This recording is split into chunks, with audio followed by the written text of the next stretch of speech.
Season is very interesting.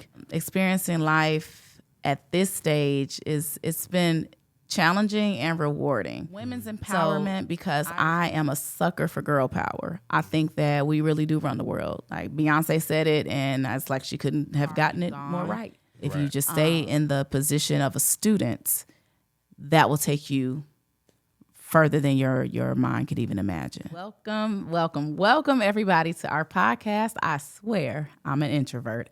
I'm your host, Lindsey T. Evans, your Savvy SheEO. This podcast is being recorded in our recording studio at Liberty Point Consulting and Liberty Point Realty in Orland Park, Illinois. This podcast is being filmed and produced by Bryan Evans, owner of Flawless Focus Digital Media. This episode is being sponsored by Precious Memories Preserved, where we convert VHS taped memories that the whole family can enjoy today. Today is a unique episode. We are kicking off the season talking to yours truly, your Savvy SheEO, and my favorite person in the whole wide world, my producer, my husband, my best friend, Bryan Evans, is going to interview me. So that we're just going to interview me. Hello? That's Hello. What it is. Hey, B. Hey, what's up, guys? How's everybody doing? Well, how are you doing, more importantly? Oh, okay. I'm pretty good. Thank you. Thank you so much for inviting me on your podcast. I appreciate it. It's so nice that I'm the first person to interview you. And the first man. How about that? This is a podcast for women. Yeah, right. Turn to your sister. Yeah, it's a little insider joke. Maybe you guys will get the story another time or something. But yeah, that's hilarious. So yeah, we could go right into it. For the people that's meeting you for the first time, who is Lindsey Evans? Lindsey Evans is a serial entrepreneur. I have my family used to joke and call me a Jamaican. I've never held one job. I have worked since I was 14, doing all kinds of things, from hair to bookkeeping to, you'd be surprised at some of the jobs I've held. But as of today, I own Liberty Point Consulting, which is a fractional CFO company. We do bookkeeping and business coaching for small business owners that are ready to scale, to become profitable, and ready to take their business to the next level. I'm a certified Profit First professional, and so I make sure that business owners know their numbers and are able to become more profitable, for the businesses to serve them and not them serve their businesses. I own Liberty Point Realty. Liberty Point Realty. We're licensed in Illinois and Indiana. I Swear I'm an Introvert is my podcast. I'm so excited about this baby. The Heels to Sneakers Company is another passion of mine. It's an online community for women where we can stop and get encouragement, share stories, to exchange experiences, to uplift each other and encourage each other, so that we realize and recognize that we are not on this journey alone, and that we do have somebody that understands us, that gets us, that hears us, that sees us, so that we can make it to the next chapter with little to no bruises. There are a few other things that I do. I sit on a couple of boards. I am very active in a few chambers of commerce, and I'm pretty excited about this new chapter and journey. Yeah, that's cool. That is a mouthful for sure. It is a mouthful. It's a lot to remember. I'm sure you forgot some stuff too. Pretty sure. Great wife, mother, all of those things too. I am. I'm a great wife and a mother. And a great mother. Yeah, for sure. A great mother. Yeah. So for the people that don't know you and have heard all of these things that you do, I Swear I'm an Introvert is so intriguing, and they may be calling you a storyteller, because they say you can't be an introvert if you do all of these things. What do you have to say to that, and how did you even get to that title? You are the haters that made me come up with this title. I am an introvert, and people that meet me do not believe that. And the reason why I came up with this title is because I feel like I'm always screaming from the inside, I swear I'm an introvert. Mm-hmm. And they're like, no, you're not, girl. You don't know. But I am. So I started this podcast because there are a lot of times where people see us in a different light or see us in a different way, and they try to only keep us in that box. I wanted to shed light on the fact that we are actually who we say we are, and there are layers to us, and basically to just give you a little insight on why I am an introvert. Mm-hmm. You probably still never believe it, but the point is, I swear I'm an introvert. Okay? That's funny. One of my friends said it's a term called ambivert, ambi something. So it's basically like a mix of an introvert and an extrovert. So it's like when they need to be, in the mix and everything like that, then they can, and they don't feel like, trapped. Like, I just need to stay home all the time. So, we show up when we need to. Yeah, there you go. That's who we are. Yeah, so you've got so many roles as entrepreneur, advocate, leader. How would you describe the season of life that you're in right now? This season is very interesting.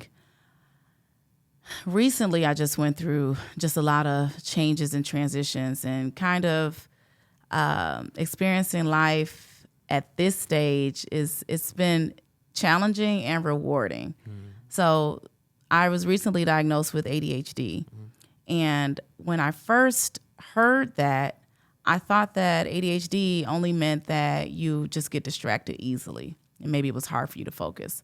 But now, after experiencing it, learning more about it, and just becoming more aware and more educated on what it is, there's so many more layers to it. Sure. And I've had a difficult time kind of transitioning into living a life through the lens of someone that has ADHD, and then, kind of how do I navigate now life with this, extra layer of, I don't even know what to call it. It is my superpower now.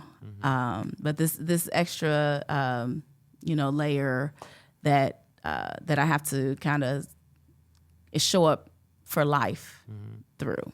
So this season it's about awareness. It's about gratitude. It's about slowing down, smelling the roses, feeling the air and breathing. I mean, the fact that I would say it was 4 years ago, I was hospitalized against my will. I was really battling major depressive disorder and general anxiety disorder. After I overcame that hospital stay, I decided to, really take control of my life. And so there's a tattoo that I got, and it says breathe. And recently I had to stop wearing my watch. I would wear an Apple Watch all the time, but it would cover up the tattoo.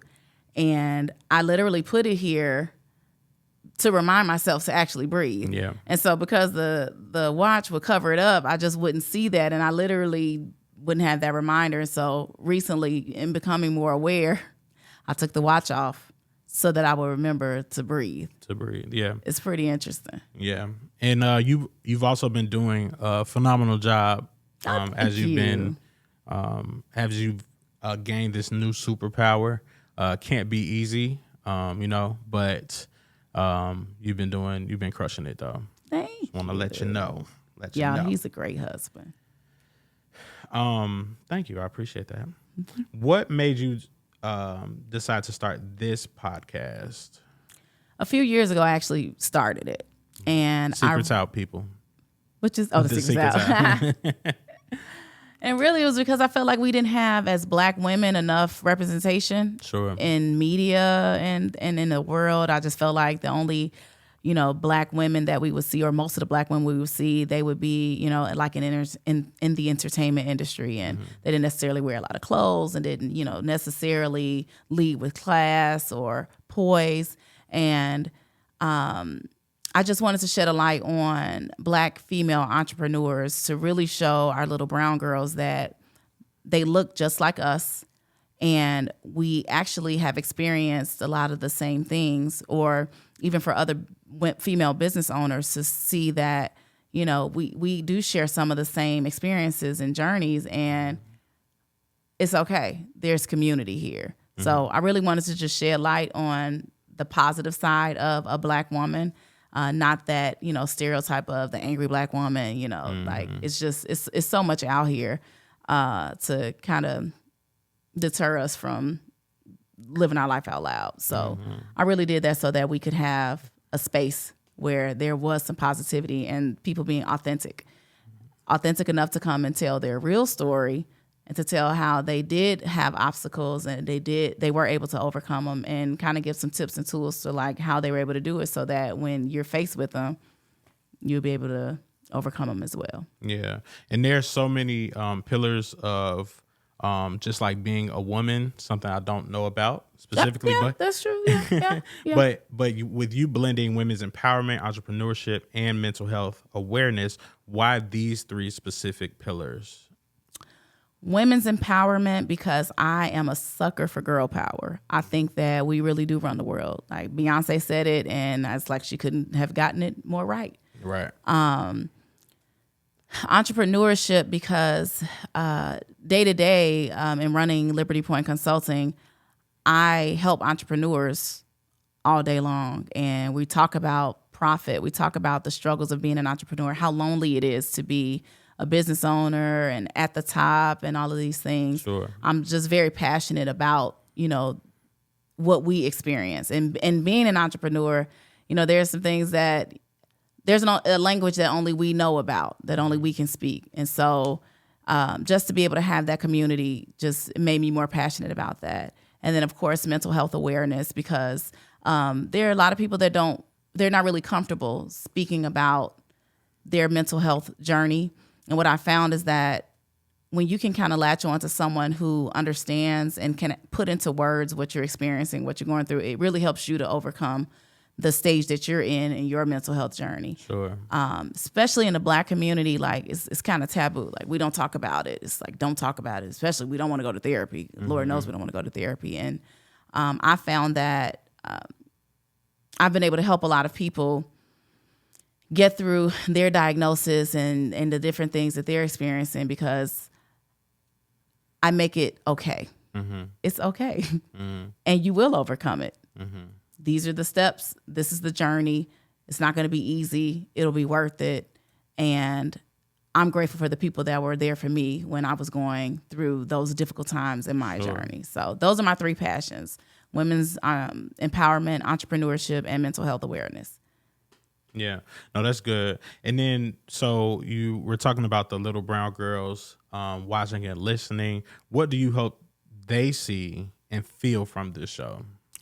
I hope they see that it is not a fairy tale, that being successful is not an overnight thing, that we have to work hard.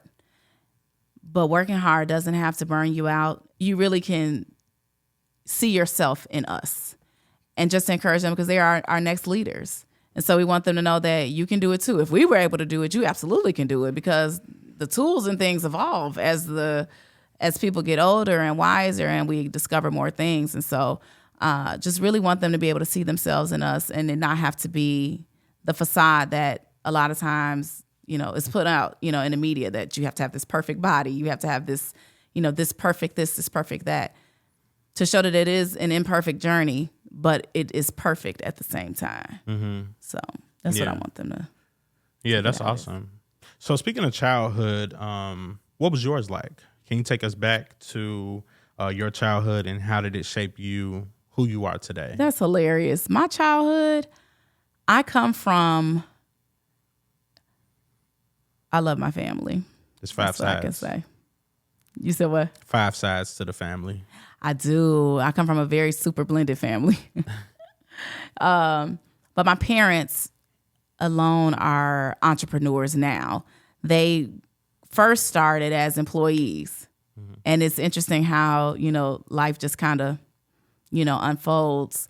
Their paths, their journeys ended up bringing them to the entrepreneurship, world. And my mom was the first entrepreneur in our house, and just watching her, run businesses. First, she was an executive at a bank, and then she went over to the entrepreneurship life, and it was just what I knew. I didn't know anything different than to, work hard. Women work hard.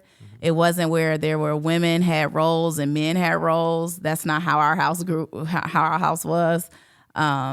And my family is very supportive in all the many, many, many different things that I do. But I came from a very loving family, a very large family. I used to hate having a large family. I'm like, so many people, being an introvert, we don't want to be around a lot of people all the time.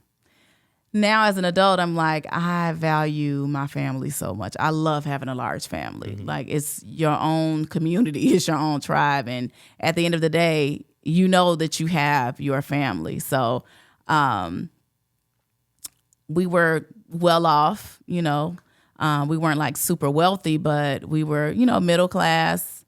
Grew up, I went to private school, and then the shocker was when I went to high school, I went to a public high school. So it was like, it was a little different, but I went ahead and I adapted. It was good. Go T-Birds. Go T-Birds. I went to DePaul for college. So it's just, I grew up around a lot of love, a lot of support, a lot of, now as our generation is being more aware of mental illness or mental awareness, is different things that I look at like, we probably did have a couple things in the family that, could have been addressed with some therapy, some medication. We just thought they were normal. So, we have family members that dealt with alcoholism and schizophrenia and different things like that, but it was home. Yeah, for sure. It was family. For sure. I would also like to add that a lot of Black people in particular were not going to therapy and things like that because of the way that hospitals treated Black people, And still today. So it's horrible. Yeah, I would like to offer grace to our generations past because that they did the best with what they had, with the information that they had at that time. You know what I'm saying? But it's like going forward, we know that we can do better and everything like that. So you talked about your mom being the first entrepreneur in the house and also a role model. Did you have any other role models, and how did they influence your vision of success? When I think about my role models, I had teachers that were role models. Okay, nice. There was one teacher, this may sound so random, but I remember to this day, the way that she would eat her French fries during her lunchtime when we were supposed to have our heads down or whatever. I just thought that was just so, I observed the most random things. And I remember to this day how she would eat her French fries. But the people that made the most, the largest impact on me and, growing up, it was my teachers. I had some people, I was very active in church. So there were some people in church that I looked up to.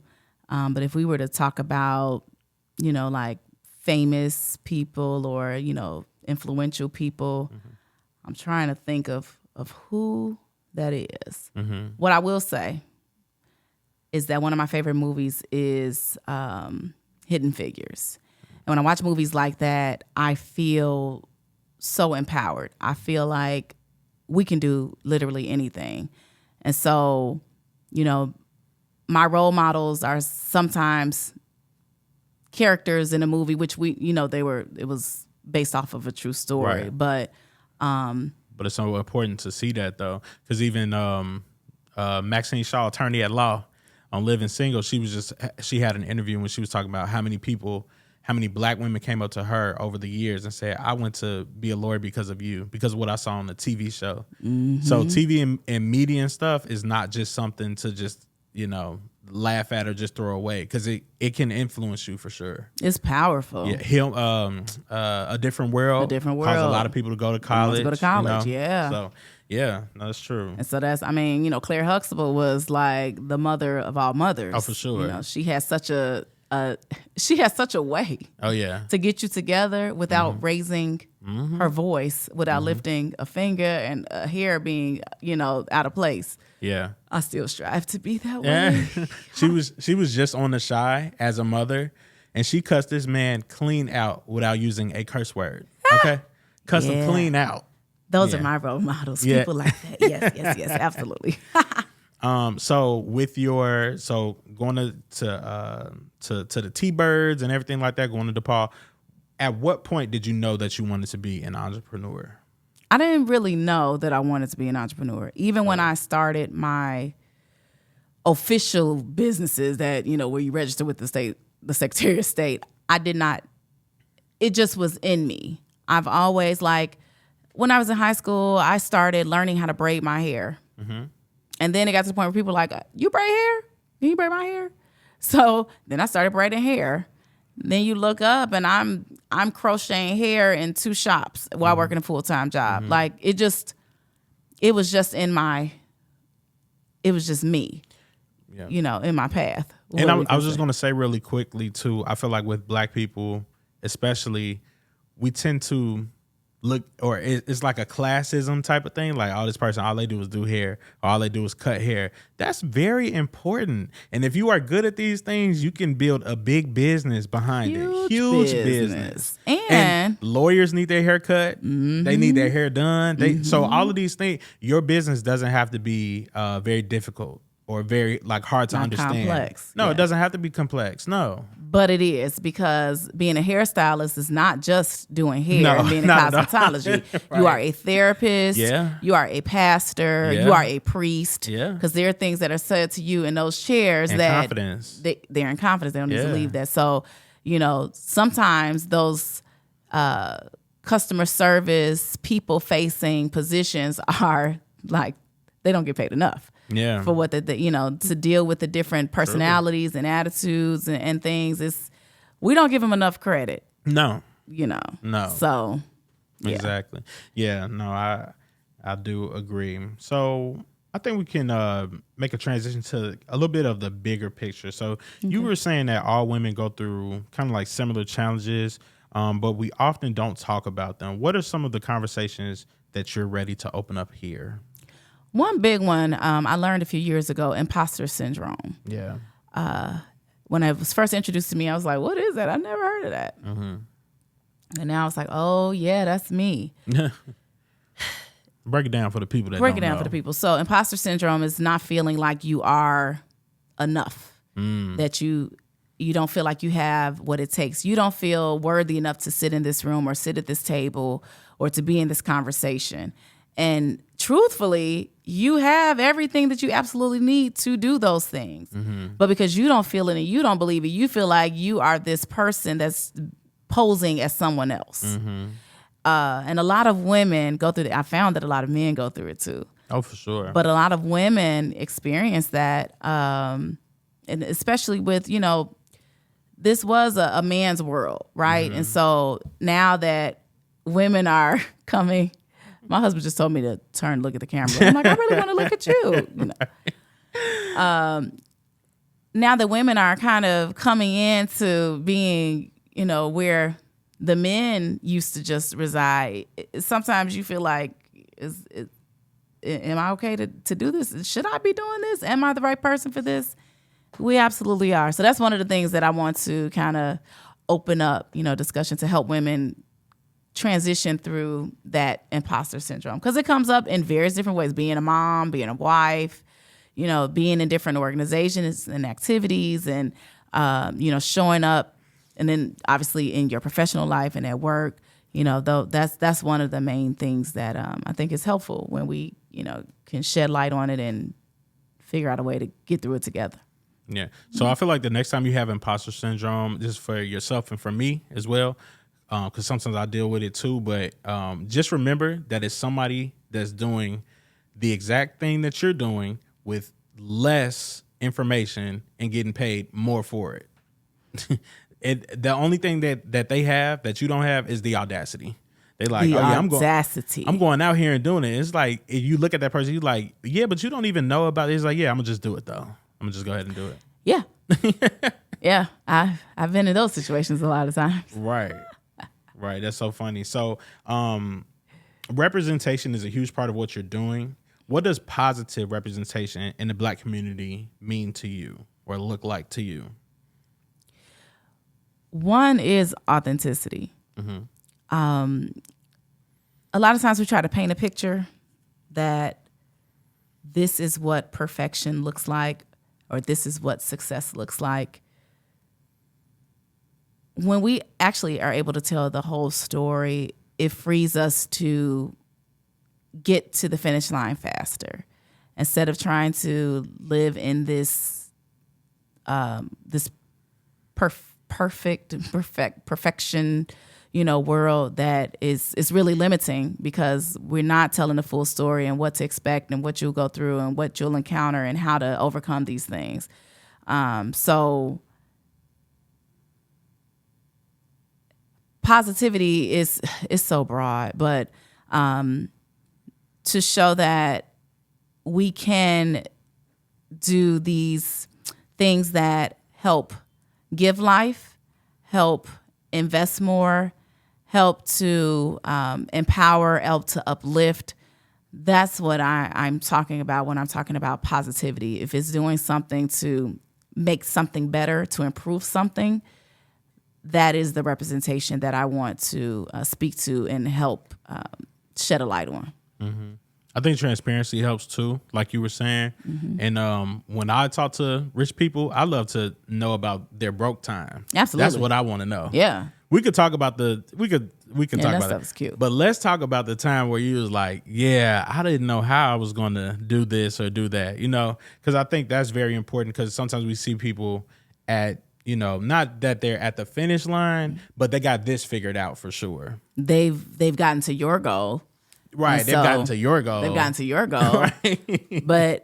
And that's that's truly what I like to shed light on for our podcast is, I see that you've gotten there. Mm-hmm.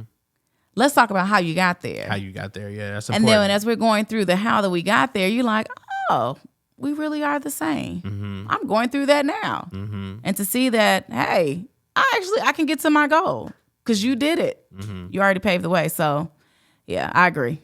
Yeah, I saw this quote that said, you think that making $100,000 a year is impossible until you get around somebody or a group of people that make $20,000 in a month, and it's like, oh, wow. You said, wow, that did look, it was big. Now it's not so big. And exposure along with that. Exposure really, really helps, because then you see that it's possible. And that's what I'm excited about, with our podcast, to be able to expose us to people who've done it and people that have a different outlook on it. All of our journeys are not the same. No. But I can take something from your journey and your journey and your journey, and it'll help encourage me to get through mine. Yeah, for sure. So we've talked about like the positive things that you would want to see, for Black space and everything like that. But are there any myths or stereotypes about Black women in business that you want to break through this show? Yeah, one, like, we're just angry. Yeah. That is, we're not just angry. Sometimes, most times, we can't show up on the exact same level as someone who does not look like us. We have to work 2 and 3 times as hard to prove to you that we actually do have the qualifications or, what it takes to be able to get you to the same result, if not better. And so sometimes when we show up bigger because there's this unspoken expectation that if it's a Black woman coming, that we're not going to have the same access or the same outcome as a Caucasian man. And so that's one of the myths I want to break. We're not angry. And we're not, there are some people that do give us a bad light. They do show up in a way that is not positive. Yeah, but really that's any culture. Any culture. Any culture. But I can only speak to ours. Absolutely. But yeah, you can't just say, well, all Black women do this and all Black people do this, because that's not realistic. But just in case you've encountered someone who did not put us in the best light, this is to, really shed light on, we're not all like that. And you may encounter someone who is an amazing business owner that, really will have your best interest at heart and be able to earn your business and deserve your business, because we're passionate about what we do. We're knowledgeable about what we do. And, our goal is to help you reach your goal. Yeah. Mm-hmm. Yeah. No, that's good. That's really good. And if you really want to educate yourself on why you may why you may see black women as like angry, whatever like that. We have to look at cause and effect. So this is the effect of why they may be like that, but what's the cause, you know? So yeah, so looking to the future and giving listeners a preview of what's to come, what kind of guests can we expect in future episodes? Maybe in like what industries? Yeah, so the ones that will be gracing us with their presence for this season, one owns a daycare. One is a mobile chiropractor, a doctor. One started this beauty empire. One of the things, and I can't wait to talk to her because when I first met her, I'm like, you have vending machines for hair products? Where have you been all my life? The women that you'll meet this season are very innovative. They're very creative. They're very intelligent. They're very powerful, and each and every one of them have a story. And so it wasn't where everybody just kind of woke up with a silver spoon in their mouth and they just became this. We'll be able to go through the journey of them becoming, who they are today, and just to see some of the successes that they're experiencing or have experienced now. So I think you'll be pleasantly surprised with our guests this season. Nice. Real business owners, okay? Real business owners. And after they subscribe and like and share, after they do all of those things, like we want you to do right now while you're watching. Like, subscribe, and share. How do you want these same listeners to feel after each episode? I want you to feel seen. I want you to feel heard, and I want you to feel empowered. I want you to get that extra boost that you didn't even know that you needed to help you get over this hump and into the next chapter. I want you to be able to get some tips that help you just see things a little differently, give you a different perspective, to be able to tweak your dreams and your journeys and your goals to probably make it even more impactful and more amazing. So if you could leave these episodes feeling encouraged and empowered and uplifted, and have fresh insight and fresh ideas, then we have done our job. Yeah. And how would you feel if someone came up to you and said, "Oh my God, I love the episodes. You inspired me to start my own business." What's a piece of advice that you would give a beginner entrepreneur stepping into whatever space that they're stepping into? Absolutely have a mentor. Find someone and all mentors are not created equal, so you got to kind of shop around for them. But find someone that is not a gatekeeper, that they're willing to actually share with you, so that you don't repeat the same mistakes that they've already learned. I think that's one of the most valuable things that I could have taken away as being a baby entrepreneur, is to learn from the people who've already learned those lessons. It's like a cheat sheet that it's right at your fingertips. Always be in a position to learn, no matter how successful you are, no matter how far you've gone. If you just stay in the position of a student, that will take you further than your mind could even imagine. Nice. Yeah, no, that's great advice. That's great advice for sure. So kind of coming to a close. Oh. I know. But how do listeners connect with you and be a part of the I Swear I'm an Introvert community? We have our website, heels2sneakers.net.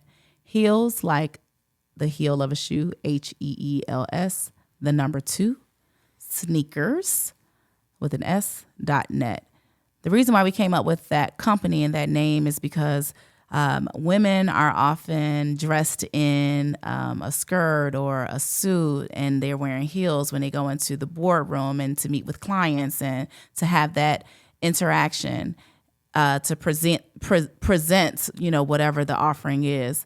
But then when we leave those rooms and it's time for us to actually get to work for our clients and to do the things, we lace up our sneakers and we have to do, because some things you just can't do in a heel, okay? we try, but we could hurt ourselves. So heels to sneakers that's what women are, in my opinion. That is the epitome of what we are, what we do. We will do what's necessary to get done what needs to be done. So if you visit our website, heels2sneakers.com, we have, look at my mug. We have mugs and journals and different T-shirts and things that you can purchase. But we have a blog that you can subscribe to. Our podcast is listed there as well. We're on all social media platforms. Heels to sneakers. That's our tag. Nice. And before we wrap up, this is the last question. What's one thing you'd say to a woman listening who's doubting herself right now? Why not? Why not you? You're the person that's here now. This is your story. This is your time. This is your place. So why not you? I would say to challenge the thoughts of why me with why not me. Even if you have to do it scared, just do it. The imposter syndrome will try to make you stand back and sit back because you don't feel like you're worthy or deserving. But if you just get up and do it anyway, then it's already done. And if everybody else believes these things about you, that you are intelligent, that you have all these skills, that you are this person, then just give them who they say you are. As long as it's in the light that you want to present yourself in, why not you? Yeah, that's good. That's really good. Well, this has been a phenomenal introductory episode of I Swear I'm an Introvert. I'm more than honored to be able to feed you the questions and everything like that. Do you have anything before we close out? This is a journey. Life is a journey. Entrepreneurship is a journey. Being an empowered woman is a journey. Mental health is a journey. And so as long as you do your journey your way, it's perfectly fine. Our journeys won't look the same. We won't go through the same things at the same time. But how you do it is exactly how it should be. Don't worry about your sister to your right or your sister to your left. Be confident in you're going to do it at your pace. The things that you need, you will have. The things that you should know, you will learn. And just trust yourself that you'll be able to get through it. And if you are a believer in God, I promise that that'll be an amazing help to get you over the hump. But just know that no two journeys look the same. And no matter where you are in your journey, you will get to your goal. Keep going. Awesome. Thank you for that. And we will see you on the next episode. See you on the next episode.